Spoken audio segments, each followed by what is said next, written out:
কে যেন কাঁদছে মনে হচ্ছে। লাইটটা চালাই। ঘরে তো আমি ছাড়া কেউ নেই, তবে কাঁদছে কে?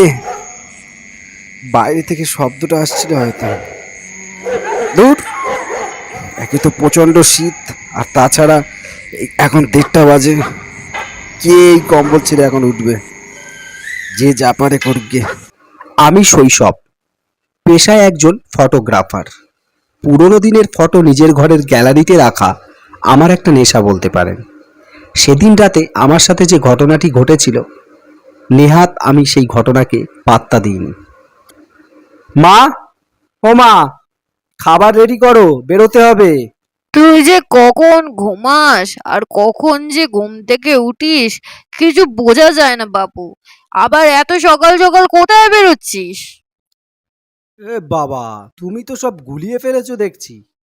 কাল রাতেই তো তোমাকে বললাম আজ অযোধ্যা পাহাড়ে যাব ফটোশ্যুট করতে। সকাল সকাল কুয়াশায় ঢাকা পাহাড়ে উঠে গাছপালা পশু পাখির ছবি নিতে যা লাগবে না। যাকে, তুমি খাবার বাড়ো, আমার লেট হচ্ছে। সকাল সকাল ক্যামেরা নিয়ে বেরিয়ে পড়লাম অযোধ্যা পাহাড়ের উদ্দেশ্যে। দারুণ লাগছে, মেঘ যেন পাহাড় ছুঁইছে। এমন সুন্দর মুহূর্তের ছবি না নিয়ে কি থাকা যায়? শৈশব শৈশব শৈশব শৈশব শৈশব। কেউ যেন আমার নাম ধরে ডাকছে মনে হয়, এখন আর শুনতে পাচ্ছি না। যাকগে, হয়তো আমার মনের ভুল।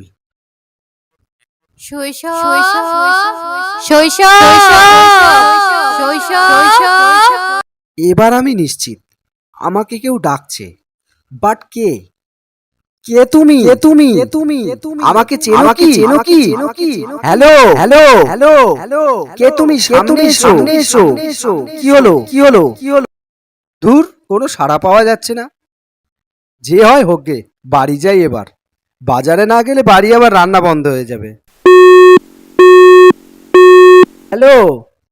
হ্যাঁ বল। বলছি বিজয়, তুই কোথায় আছিস? এই তো বাড়িতে। কোনো আর্জেন্ট আছে নাকি? না, তেমন কিছু না, তোর সাথে কিছু কথা ছিল। কি কথা বল। তোর সুচরিতার কথা মনে আছে? হ্যাঁ, সে আবার থাকবে না, বাট হঠাৎ ওর কথা বলছিস যে? সেই স্মৃতিগুলো মনে পড়ে গেল, তাই তোকে বলছি। ভোর পেচ না মেরে কি বলতে চাস খোলাখুলি বল না। আমি আজকে গেছিলাম অযোধ্যা পাহাড়ে, বুঝলি, ফটোশ্যুট করতে। হঠাৎ কেউ আমাকে পেছন থেকে যেন ডাকলো। আওয়াজটা শুনে মনে হলো সুচরিতার। সেই আমার বান্ধবী, বুঝতে পেরেছিস? চিনতে পেরেছিস তুই? হ্যাঁ, কিন্তু ও তো দেশের বাড়ি গেছে। কি জানি, হয়তো এখানে এসছে। না না, ও আসলে তো আমাদের সাথে দেখা করতো। আর ওর আসা এমনিও এই মুহূর্তে সম্ভব না। আমি একটু দোকানে যাব, তুই এখন ফোন রাখ, আমি তোকে পরে আবার কল করবো কানে। রাতে খাওয়া দাওয়ার পরে শুয়ে আছি, কিন্তু কোনো মতেই ঘুম আসতে চাইছিল না। একটা অস্বস্তি লাগছিল, আর মনটা যেন সেই পাহাড়ের দিকে টানছিল। দেয়াল ঘড়িতে দেখলাম রাত 11টা বাজে, তাই ভাবলাম একবার পাহাড় থেকে ঘুরে এলে মন্দ হয় না।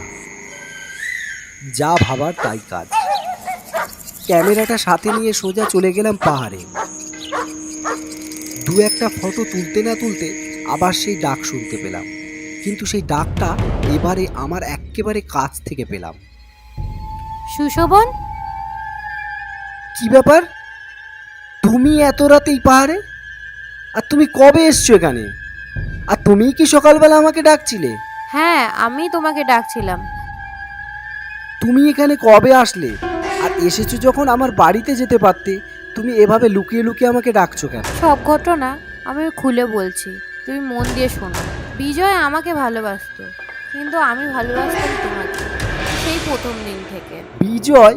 কোন বিজয়? আমাদের সাথে পড়তো যে বিজয়, ওই বিজয়ের কথা বলছো? হ্যাঁ আমি তার কথাই বলছি। বিজয় আমাকে অনেকবার প্রপোজ করে, কিন্তু আমি বারবার রিজেক্ট করে দিই, কারণ আমি তোমাকে ভালোবাসতাম। তুমি এই কথাটা জানতে না। আমি তোমাকে অনেকবার বলার চেষ্টা করেছি, কিন্তু পারিনি। বিজয় একদিন ফোন করে বলল আমাকে অযোধ্যা পাহাড়ে আসার জন্য। সে নাকি তোমার সঙ্গে আমার দেখা করাবে। বিজয়ের কথা মতো আমি এসেও ছিলাম, কিন্তু আমি জানতাম না সেটা আমার জীবনের শেষ দিন হতে চলেছে। বিজয়, শৈশব কোথায়? শৈশব? কোথায় শৈশব? কে শৈশব?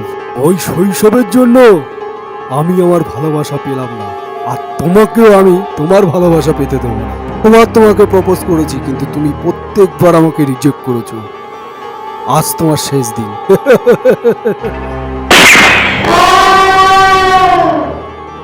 আর তার জন্যই আজকে আমার এই অবস্থা। বিজয় তোমার সাথে এই রকম আচরণ করবে আমি তো আমার জীবনে ভাবিনি। এটাই সত্যি। আমাকে এই পাহাড়ের ঢালে পুঁতে রেখে দিয়েছে, তার জন্য আমি কোনো মতে মুক্তি পাচ্ছি না। আমায় মুক্তি দাও আর ওকে শাস্তি দাও। আমি ওকে কি করে শাস্তি দেব? আমি এখন যদি পুলিশের সাথে বলি যে এরকম আমি একটা ভূতের সাথে কথা বলে আমি এফআইআর করতে এসেছি, তাহলে তো সবাই আমাকে হাসবে আমার দেখে। ও যখন আমার দেহ পুঁতছিল তখন ওর প্যান্টের পকেট থেকে ওর ওয়ালেটটা আমার দেহের সঙ্গেই মাটির মধ্যে পুঁতে ফেলে ভুল করে। সেই ওয়ালেট এখনো পর্যন্ত আমার দেহের সঙ্গে আছে। ওই পাহাড়ের ঢালে তেঁতুল গাছের তলায় আমারে পুঁতে রেখেছে ও। আমার দেহ যদি পাও তাহলে তার সঙ্গে প্রমাণও পেয়ে যাবে। ঠিক আছে সুচরিতা, যদি তোমার কথাগুলো সত্যি হয় তবে আমার বন্ধু বিজয় আমার যতই কাছের বন্ধু হোক না কেন ওকে শাস্তি পেতেই হবে। দিন সকালবেলা কাছের পুলিশ স্টেশনে গিয়ে সব কথা খুলে বলি। পুলিশ সেখানে এসে দেহ উদ্ধার করে এবং দেহের সাথে একটা পার্স পায় যে সুচরিতাকে বিজয়ই মেরেছিল। হ্যাঁ বন্ধুরা, একটা বিশেষ কথা আছে আপনাদের সাথে। বেগুন কোদর গল্পের দ্বিতীয় পার্ট, যেটা রবিবারে দেওয়ার কথা ছিল, কিছু টেকনিক্যাল ইস্যুর কারণে আমরা রবিবারে দিতে পারিনি, কিন্তু এই মঙ্গলবারে শিওর আপনারা এই গল্পের দ্বিতীয় পর্বটি পেয়ে যাবেন। তখন পর্যন্ত আপনারা অপেক্ষা করুন, লাইক করুন, শেয়ার করুন। Tata, bye bye.